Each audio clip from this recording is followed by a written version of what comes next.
So today we have got one hell of a double header for you. We're going to end today's episode, let's just do this in slightly reverse order, with a game against second place Swindon Town, where if we win, we might even push ourselves up into the promotion spots. But the fact that that's sort of just an afterthought in this episode does say a lot, because first up we have got the biggest game in Chelmsley Town's history. And I'm really sorry for Man United fans that I've just said that, but it is just the truth. I know that hurts, but we are taking on Liverpool in the FA Cup 4th round. Can a side that were just an amateur team 6 years ago take down the most successful club in the history of English football? There's only one way to find out. Let's just get into it.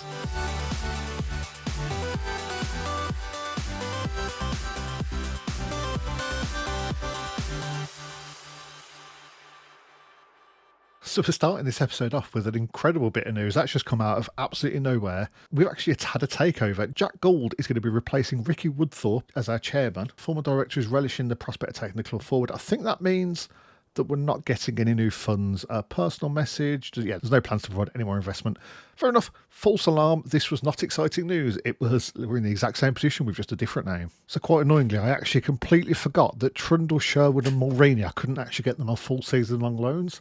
So their deals are actually expiring Trundle's going back to, is it Leeds tomorrow? Yeah, Leeds. And Sherwood and Mulroney will be going back on the 29th, which is only 9 days away. So they are going to be available for that Liverpool match potentially. But that is a little bit worrying, being as they're also all on basically no money wages. So I need to find some replacements quick, because we are getting one or two more people in. But I really don't think we're getting in enough to cover the hole that those three are going to leave in our squad. We have got Kieran Edgerton coming in. It looks really good to me, to be honest. 15 strength and he's 6'7". Like, he is an absolute monster at the back. He's not particularly slow. He can't jump, which is strange. But I do think that players that are taller do actually have a lower jumping reach because they don't need to go as high in the engine, maybe. Either way, I don't know. That's a very strange little thing. But yeah, 15 strength, 14 tackling, 13 marking, 15 heading. Good work rate, good teamwork, good positioning. Like, he just seems like a very good all-round defender. He's been playing at Hemel Hempstead. I think they couldn't agree a contract or something at the end of it because he was available for a free, and he's only 17, so he's definitely got a lot of room to grow as well. He's coming on £325 a week, which might be one of the reasons that the fans aren't super happy about him. But I do think he could be a very good addition, especially with Mulroney and Trundle leaving us. And although we are a little bit of money down, I do think if we compare him to Mulroney, who is here, Mulroney is better than him at most things. Overall, I think he's actually very good. And just like that, it is game day. We're headed to Anfield to take on Liverpool in the 4th round of the FA Cup. The formation-wise, I have switched to our 4-1-3-2, which I'm sure you expected. I've moved it back. It's normally on positive. I've switched it back to balance just so we could try and kill the game. A little bit more in midfield, I'm hoping. We've gone with Onbang at the back, Hughes, Ali, Mulroney and Arias in defence, Foyo defensive mid, Boyang and Sherwood as Mazzalas, with Wing in the middle as an advanced playmaker. I'm not sure if to have an advanced playmaker on attack or support, but I'm thinking I might even put him on support and put our Mazzalas on attack, but then we have got 4 players on attack, and I don't know if that would work. Oh, God, it's such a dilemma. And then we've got Payne and Kadamarchi starting up front. We have got quite a decent bench, I feel like. Zach Abbott, Aaron Lewis, and, oh, God, these were the wrong way around. Kieran Edgerton on the bench to cover that. Turnbull as a defensive mid cover. Giarbi as our regular midfielder cover. Rigg as our attacking midfielder cover if we need to switch our formation up if we go one behind. And Kevin O'Neill to cover both of our strikers. I think that gives us enough depth across all positions to be okay. But I am a little bit nervous of how this is going to go. But I suppose there's only really one way to find out. And we're just going to have to get straight into it. And away we go. We only need 1 number for Kieran Edgerton. 5 is the closest thing that's available, and he wants 4. That's a little bit annoying for him.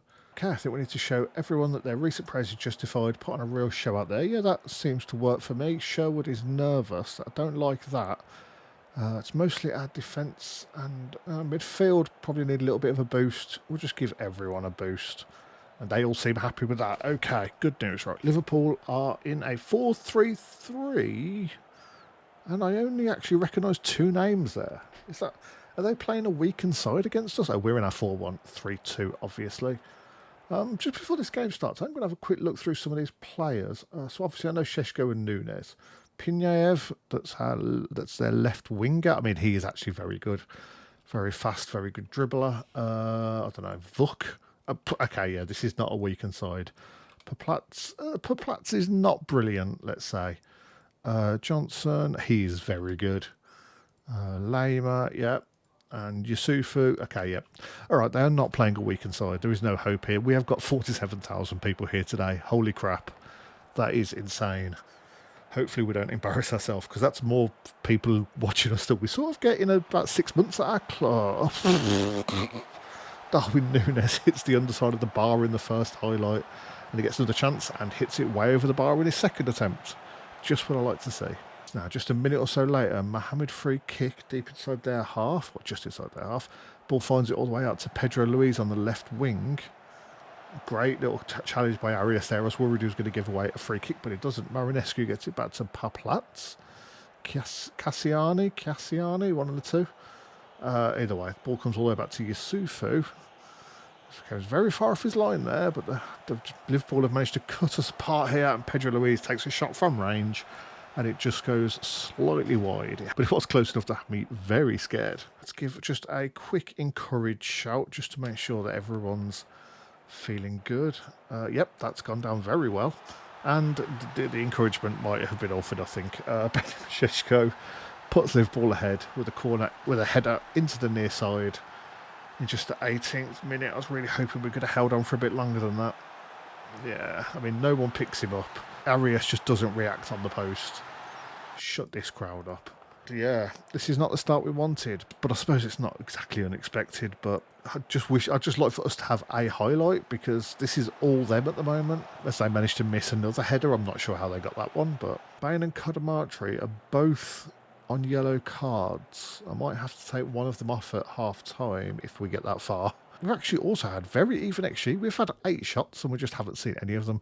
Oh, Nathan Hughes is injured. That's not good. Does it look serious? Potential groin injury. That could be really bad. I really didn't want to bring Aaron Lewis on, because I'm thinking Arias might not have the legs for the whole game, but we don't actually have anyone else that could come on at left back. I haven't got Bailey Clements in the subs, so you know what, wing is going to be more of a supporting deep line playmaker. I'm going to have Sherwood and Boyang go as attacking Mazzalas. I think this might be a bit too gung-ho, but we'll give it a go until half-time at least. I just feel like we're having the problem that we used to have. We're going to be half-time in a second anyway. We're having the problem that we used to have, you know, last season or so, where we just really struggle to get it to our attackers. XG-wise, it's been so even, and we haven't seen a single one of our highlights. That's crazy. So yeah, I might even change the formation actually, rather than putting 2 people on attack. That seems like probably a better move. Let's switch back to our normal formation. We'll put wingers the attacking midfielder. Well, the Ngonch, actually. Yeah, I'm just going to stick like this. I'm not going to put these on attacking. We've got 3 support. Well, 3 support, 3 defence. 2. Yeah, this lines up. Stephen Bain is anxious and deserved his yellow card. I would like to leave him on, but I'm going to bring on Kevin O'Neill, just because I really can't afford to go down to 10 men at this point. So we're going to go with that for the second half. A slightly more attacking formation will hopefully bring some results for us. You know, I mean, if this stayed 1-0 against Liverpool as a League Two side is not an embarrassing result at all. But the fact that I haven't seen a single one of our highlights so far is quite annoying and worrying, that we're actually just shooting from it. That we're never going to get a chance to score here, and they're just going to absolutely dominate us. Okay, a highlight that we're starting with the ball at least. I'm bang with a long ball up towards Kevin O'Neill. Doesn't fall over centre-backs like it does in League 2 here. Zlatanic comes forward, gets the ball to Sheshko, but Lewis managed to win it back. Bayang to Aliou, tries another long ball over, but there's absolutely nobody there. Kevin O'Neill gives chase, but he's not going to get anywhere near that. Shufu puts it out to Marinescu. Batiev, Pedro Luis, Sheshko with the ball over. Pinev is a lot faster than Arias. 37-year-old Arias at right back. Oh, and Zlatunic managed to score again. Ombang, you know, it's his first ever goal for Liverpool FC. That sounds about right for how this goes. Oh, that's heartbreaking. Pinev gets the ball back to Pedro Luis. Crosses it in himself. First time finish. I mean, Ombang could have maybe done a little better, but I can't really fault him too much for it. Let's go a little bit more direct. Let's not work the ball into the box so much. Pass into space. Actually, no, I should probably work the ball into the box. Distribute to, I say playmaker, but we don't actually have a set playmaker. So let's just try and go over the defence. I mean, I don't think it's going to work, but it's worth a try. Chima Aliou is having an awful game according to this. So we're going to switch him out for Edgerton, give him his debut in the biggest match the club has ever played. And we're going to... Should we stick with this for now, or should we make another sub? Oh, fuck. I really thought I had one more sub because I only had 2 markers, but obviously Nathan Hughes has already gone off as well. Cadamartri's not having a good game, but obviously we've got no more substitutions because of that Nathan Hughes injury. So we're just going to stick with this. Liverpool are coming out towards a corner. Okay, no, that was just a post-substitution highlight. Now Pinyaev gets across in. Mohamed heads it back across, but it goes slightly over. Encourage, try and get the team back up. Ryan Sherwood has just been... Every time I encourage him, he's absolutely delighted. And then within about 3 minutes, he's got back to bloody sitting his wrists, and I'm not okay with that. Let's go attacking just for the last. Let's just try and get a goal here. I don't really care if we lose 3-0. I just want us to see it. I just want to see a highlight we've got. I know they're going to curl one off our bar with 15 seconds to go in the match. Liverpool look ready to switch to a defensive style with 15 seconds left and 2-0 up. That seems a little over the top, but well. I mean, that second half was incredibly frustrating that we didn't get a single highlight at least. I mean, I didn't think there was any chance we were going to come back into the game, but well done, lads. I mean, it could have been worse, but we just got battered. And that relatively early goal from them just sort of sealed our fate. There was not a whole lot we could do after that point. Yeah, that's not great. I'm really not thrilled with that performance, and especially if this is a long-term injury for Hughes. 5 to 6 weeks. That's terrible. Okay, let's get on to our second match, or let's get forward a bit. Oh God, that's so bad. But we're going to be going forward to this Swindon game for our second match. So I'm going to go play Morecambe, and we should be back in a week's time. And we did actually only receive 3,180 for losing that. Like sort of compensation money. Congratulations for getting this far money. If we had won it, it's 122 grand up for grabs. I mean, honestly, I'd have expected a lot more than that for having to beat Liverpool, so I can't really complain too much. How did I do for our finances? Weren't we at like 400,000 or something? 500,000? Gate receipts 1.3 million this month, and I mean it is the end of the month, so that's a little bit more inflated. Not all of that's come from this one match, but last month we earned 247,000 with a comparable amount of games. 1, 2, 3, 4. So last month we played 9 games. This month we've played 7 so far. We have got an 8th one coming up, and we've earned 1.3 million in gate receipts. Now I will say a chunk of that is about to disappear when I hit continue, I believe, due to tax. Is that correct? 0.6 still. Maybe it hasn't hit yet, but there is normally like that. Although, oh no, that's already gone through. Last month we paid 54,000 tax. This month we've already paid 250,000. So yeah, we're at 1.6 million. Oh, let's at least try and get. I can't increase transfer a wage. Let's try and get something more out of this. Cool. Right, I'm going to go ahead and do the Morecambe game, and we will be back very shortly. So another few little bits of bad news, I suppose. Ryan Sherwood's loan has finished. He's gone back to Bournemouth. He did make 22 appearances this season for us, but he did only manage a 6.68 rating, which is surprisingly low. I thought he was doing a lot better than that, I'll be honest. And Mulroney is also going back to Bradford City. He's made 24 appearances and is slightly better rating-wise. I will say I have had a quick check as starting to put an offer in, and Mulroney is actually available to come back to us if we want him.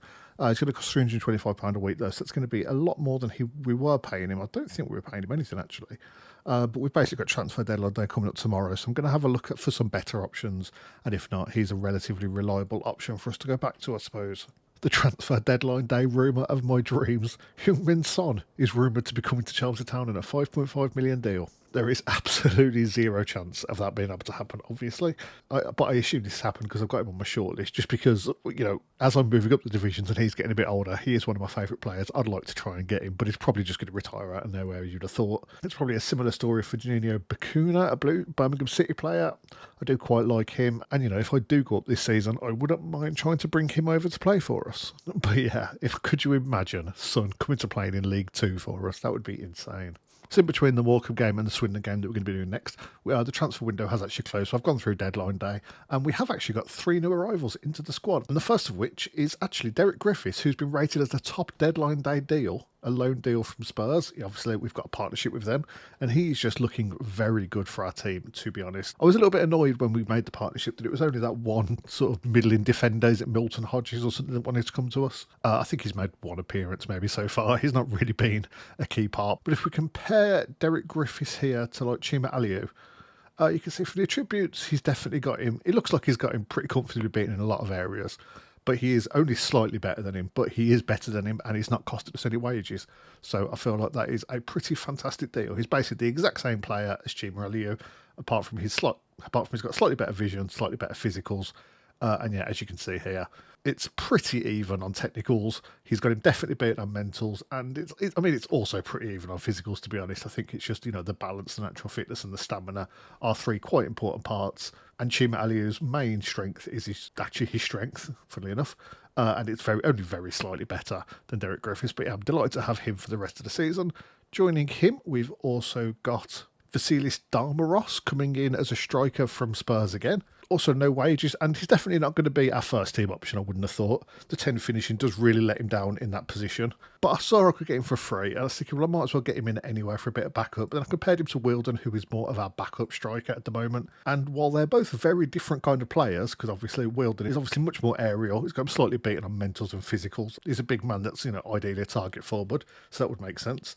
Speed, vision, attacking, and technicals all go to Vasilis Darmaros. It's going to take a lot of time to get that name right. And, only being 5'7", he does sort of more fit into our tactic because, we've got Lennon Wilden in case we want to mix things up and have a big man up front.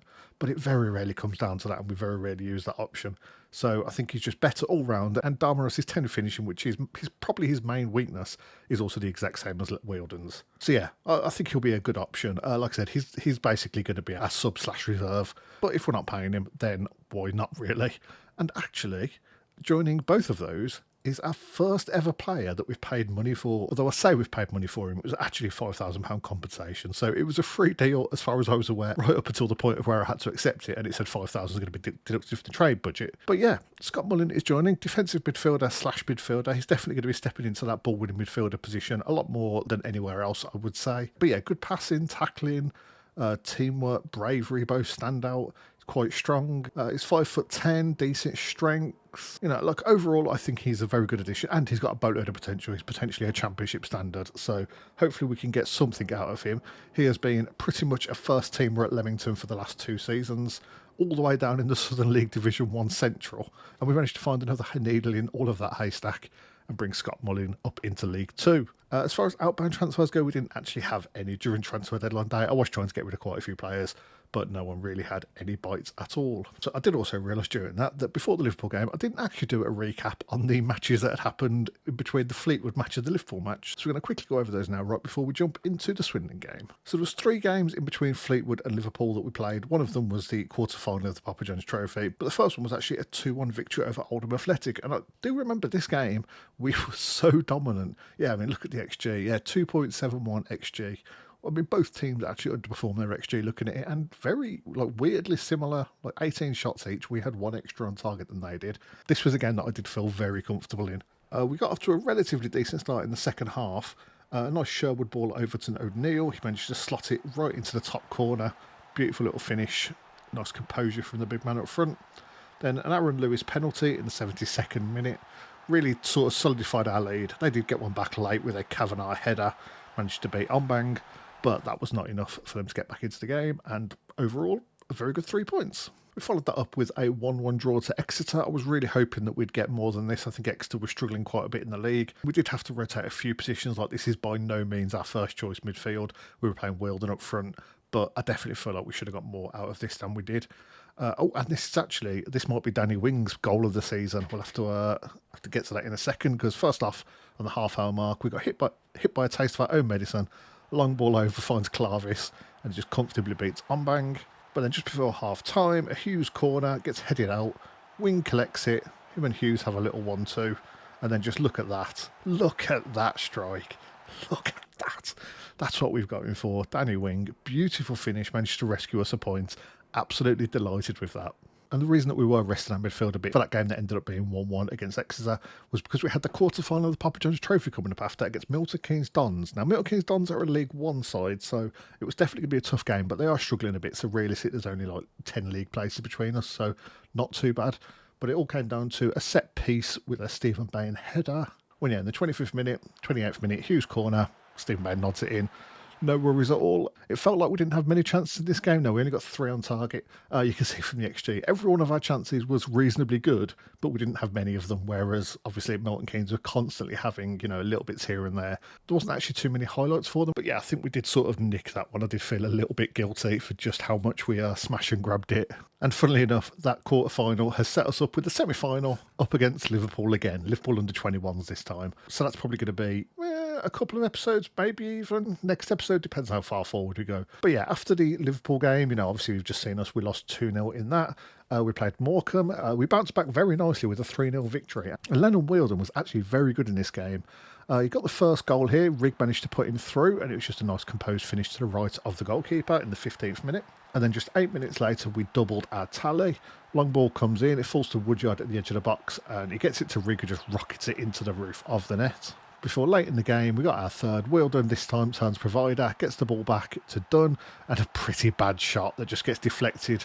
Keeper can't handle keeper can't react to the deflection in time at least, and it managed to sneak its way into the net. So actually those games have left us up in third place. We have still got 2 games in hand on Swindon and 3 games in hand on the chasing pack. So we're in a very good position here to at least try and sneak maybe second place. I do think Southend United are way too far ahead of us at this point. Although actually, speaking of Southend United, I was saying earlier that it's a bit ridiculous some of the scheduling for the fixtures we've got. We're playing Southend United home and then away, 4 days apart, both league matches. How does that happen? I'm pretty sure that should have been changed, because that does not seem like that should be a legal way to have fixtures. That's just absolutely ridiculous. But enough about looking ahead. First, we have got Swindon to deal with. So I'm going to hop forward to that, and we'll have a top-of-the-table clash. And okay, it is game day. There is a couple of players that I've had to leave out. Hughes is obviously still injured for probably up to another month. Zach Abbott's on a heavy workload, so I've just given him a rest beans, as we've got Griffiths in to make his debut, and Kevin O'Neill still needs a rest. He is just really struggling at the moment. But yeah, we're lining up with on-bang in goal, Lewis, Aliou, Griffiths and Arias across the back. Boyanga winging and Mazalas, with Foyo in the middle as a ball-winning midfielder, Rigg in his standard enganche position, and Bain and Cadamartri up front. I'm really hoping this will be good enough. We are away at second in the league, so this is really going to be a game that we struggle with, I think. Oh, I didn't actually see what number I just gave Vasilias there, but it doesn't really matter. Vasilis. I'm going to have to start calling him Damaros, because I just always keep thinking of him as Vasilis. But anyway, so we need to show anyone the recent praise is justified. Who do we need to get happier? Let's go midfielders and strikers, and that covers everyone apart from Aaron Lewis. Beautiful. Right, Swindon are lining up in a 4-2-3-1 formation. There's no one there that I recognise immediately at the very least. We're in our standard 4-3-1-2, and let's get into it. 9,500 people here. God, Swindon get all the good attendances, it seems. Relatively quiet start to the match, but obviously that means we're going to end up getting a highlight straight away. Yep, and it's a Swindon corner. Cadamarch managed to get it away. Wing looks to close Evans. No, Evans gets the ball. Elliott, what's going on there? It's bounced around, and we've managed to get it away, and the highlight immediately ends. It just cuts to black. Okay. That was a little scary. We've got an Arias throw in now. 15th minute, gets a long ball in, almost reaches Bain. And they just give us the ball back. Griffiths gets it out to Lewis. Can he go on the attack here? No, he loses the ball, and now Nunes is looking to counter. Okay, slows it down a bit. That's probably good for us. Nice little pass with the outside of your boot there. Doesn't actually work, but still. Hendry gets it out to the left-hand side, and Devine looks to push forward. Wing looking to close him down there, but he just decides not to bother making a tackle, just having a little jog together. Devine breaking into the box and blocks and manages to score. A relatively easy finish, completely unmarked in the middle. Okay, that's not how I wanted this to start. It's just, what happened here exactly? I mean, there's sort of 3-on-2 going down this wing, so I can see why Devine got the ball, but just no one at all picks up blocks, and Griffiths comes across to cut off the shot, which I suppose is also a valid strategy, but yeah. Oh, Danny Wing is just shot down to a red condition. I don't know if he's just picked up a knock or something. Not asking to come off. I haven't had anything to say he wants to come off. I'll check the tactics after this highlight. Swindon are keeping it quite simple in the middle, but Boyang picks up a really bad pass. Bang with the header. Oh my God, what was the keeper doing there? But Bang doesn't quite manage to capitalise on the absolutely ridiculous charge out of his goal from the goalkeeper. Feel injured, but feels he could shake off the knock. I'm probably going to leave him on for a bit, but I don't really want him picking up any serious injuries, to be honest. Cricklow takes a free kick. The ball comes out to Gibbons on the far side. It's coming down the right wing. Elliott. Gibbons. Aina. Finch with a nice ball over. Griffiths does manage to get it away though, but only as far as Devine again. Surely Evans can't get the end of that. He does, but Aliou clears it off the line almost, it looked like. I don't know if it was going in or not. Coming out, Elliott. Heads it over. God, they seem to be all over us. I'm not okay with this. What can we change around a bit here? You know, I'm tempted to switch my formation just back to this because they are causing us a lot of problems around this area, and I'm thinking the slightly more attacking formation might be the problem. So I'm going to switch to that. It's balanced as well, so we're going to be a little less pushing forward. But I'm just hoping that, because obviously we need a goal to get back into it, so switching to a more defensive formation might be a little crazy. But they have got 4 attacking players and we had 4 defenders, so we were just getting overran, essentially. Going in at half-time, I think Wing's going to be coming off because he is still struggling. And yeah, we have created absolutely nothing. Yeah, Wing is not having a good time, so he's going to come off. And I think we're going to bring Gyabi on. It's almost a like-for-like swap. I mean, Gyabi is not quite as good as Wing, I don't think. I don't think that's a particularly bad substitution for us. See if it can make a difference. We're going Aliou free kick just inside their half. A long ball out towards Gyabi, but he's never going to catch that. And Akwumo picks up the ball. Nice and easy. Foyo with a leaping header. Gets it to Rig. Don't lose the ball here. Foyo. It's a nice ball over towards Boyang this time, but still can't find his man. And Swindon look to come forward again. Blocks them, getting the ball to Finch. Aliou picks it up, that's lovely. Tries the ball up towards one of our strikers. I think that was Stephen Bain. Yep. Took me about 18 attempts to click on him as well, so that's a bit embarrassing from my part. But Akwumo and Evans to Hendry. Blocks them. They are just walking through us. This is a little bit ridiculous. I mean, luckily it was an absolutely awful shot, but yeah, we are not really doing very well here. Can we change anything here? Let's not distribute to playmaker. Let's try and knock it over the defence. We need a goal, and we're going to try and cheese it however we can. Evans with the corner. Gyabi managed to get it away. Looks like it's going to be another cross coming in though. Oh, we get it to Elliott on the outside the box. They're just so much more patient than we are. We're always looking for that killer ball to get into the box. Arias gets it away. Cadamartri it doesn't quite beat the defender. Hendry blocks and bursts into the penalty area. He's going to get a cross in. Gets it to Finch.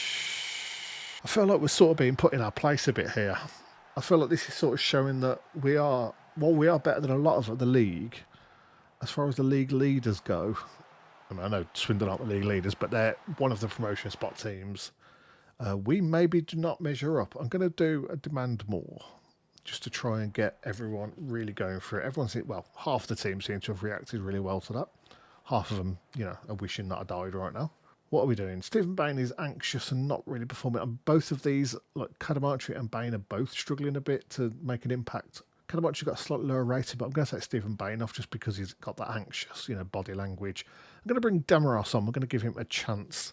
He's actually, I was thinking he's a really good complete forward. I don't understand why this shows as 3.5 stars, but then you look in here and it's 3.5 silver stars and 1. Surely the first one should be gold and the rest should be silver, if anything. I don't really know. But we're going to play him as an advanced forward. Rig, we're going to have you pushing up maybe a little bit further. No, you know what? Be a supporting deep line. And we're going to have Boyang and Gyabi push up a little bit more, I think. These will be sort of wingers. I mean, we are sort of going 4 up front at this point, but we are 2 goals behind. So I think it kind of makes sense. I'm a little nervous of whether this is going to come back to bite us, but hey, if there's no highlights, then it can't have been the wrong tactical decision, can it? Still nothing. Any other subs? One more sub. What can we do? Who's that? 6.1. Lewis. Now, I don't really have anyone that can replace Lewis, unfortunately. Oh, Derek Griffiths on a 6.0. We're going to bring our other new signing on, Edgerton, to replace him. Hopefully that can do something. I mean, it's a defensive switch, so it's not going to change a whole lot. But, oh, okay, it does look massive there, doesn't it? Finch picks up the ball inside our box. And Giarbi managed to get it away, but only to Aquumo, and they're going to come once again. I don't feel like Liverpool were this dominant against us. Wait, what? He handles the ball. That didn't look... It looked like he headed it out, didn't it? Okay. Hendry. Oh, Armbang nearly managed to make the save, but... Well, I suppose that's this game gone. Wow. Let's just go for it. Let's go attacking. I don't need to see this again. Just give me the skip button. Thank you very much. I'll drop an encourage just to try and get people a bit happier. We don't have any more subs, do we? Oh, yeah, we do, actually. Let's just put Batty at right back. I mean, at left back, he can't really play it. But I'm just trying to chuck people on at this point. Let's put Winston Hodges on. You haven't really played under us. We'll give you a game. Just give you a couple of minutes just to keep you happy. Because I don't think it's going to make any difference. And I was correct. Did sort of give up on that game a bit with 10 minutes left. But it's one of those games where things do not go well at all for us. I don't like what I just saw from this team. Relieved, and Aaron Lewis is relieved after not playing well. Okay, he's relieved that we've said that he's not good enough. That's an odd mental state to have, but but I can't really complain too much. I suppose Swindon are a good side. They are well ahead of us. I mean, we couldn't have even caught them even if things had gone well for us in that game. So now we're 6 points behind them. Oh no, yeah, we're 8 points behind them. Oldham have just shot ahead of us. For some reason, I thought it was only us and Swindon that were playing. But yeah, we have still got 3 games in hand on some of these and two games in hand on the others. But it looks like this season we are very much aiming for that 3rd place. And okay, so yeah, that's it's not been a particularly successful episode for us today. We've had 2 losses, but at least we snuck in a win in between those. So I am going to go forward a little bit here. We might come back for a Southend game. I think we're going to come back for the Liverpool game and a league match. Now, I don't know what league match. We're going to see how the season's looking. But Southend, who are currently first, we have got 2 games against them, and they are quite close to the Liverpool match, so we might as well do one of them. I mean, if we're absolutely nowhere near the promotion spots by that point, then I might end up doing the Liverpool game and maybe the Sutton match afterwards, because they're in 7th. That still could be quite a good game. But I'm going to play through at least 1, 2, 3, 4, 5 matches, and we'll see how things are looking, because I don't really know where to come back, and I don't really want the next episode to just be the Liverpool match, as it's another cup game, and we just haven't really done enough league, I feel like, this season. So we're going to make sure that we get some more in. But yeah, for now, thank you very much for watching. If you've enjoyed, maybe leave a like or comment down below. It really does help out a great deal, and it means a hell of a lot to me as well. This Papa John's Trophy game is going to be a big one. We've got a redemption arc against Liverpool, hopefully. So subscribe to make sure you don't miss that, and I'll see you next time.